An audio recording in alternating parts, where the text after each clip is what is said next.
American Top 40. Here's the former lead baritone of the Canadian Broadcasting Company's choral group. He quit that job, which paid him $300 a week, to take a folk singing job in a coffee house at $30 a week. He just picked up and moved over. Today, he's the biggest solo recording and concert artist in Canada. His song peaked at number 5 last March and comes in at number 36 for the year. Here's Gordon Lightfoot, If You Could Read My Mind. If you could read mine, just can't get it back.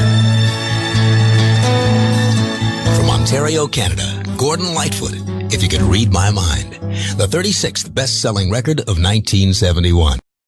American Top 40. 16 years ago, the lead baritone of the Canadian Broadcasting Company's choral group quit his $300 a week job with that network so he could take another singing job in a coffee house for $30 a week. It was a different kind of singing, of course. The kind that didn't do much for his bank account, but did a lot for his soul. He left behind the concert grand piano that he'd been trained on and picked up an acoustic guitar, because that's the way you do it if you want to sing folk songs in a coffee house.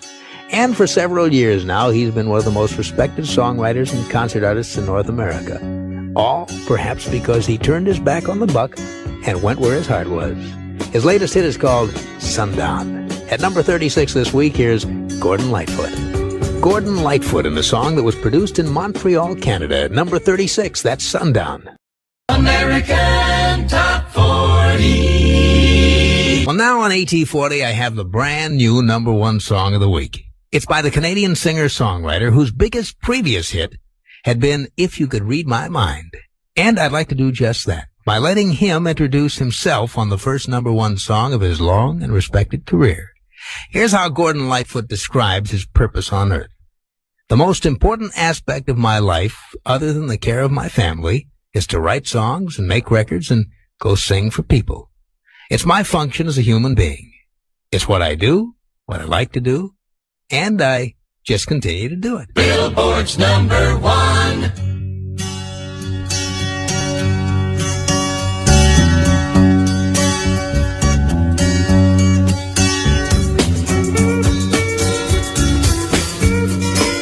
Last week at number 3, this week the new number 1 song in the USA. Gordon Lightfoot's Sundown.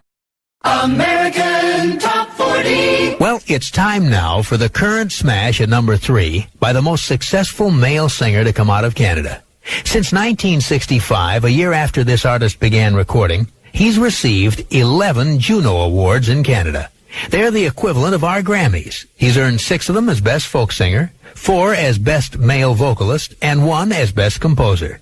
He's also earned an impressive 13 Canadian gold albums during the last decade, and scored with a long string of hit singles in Canada.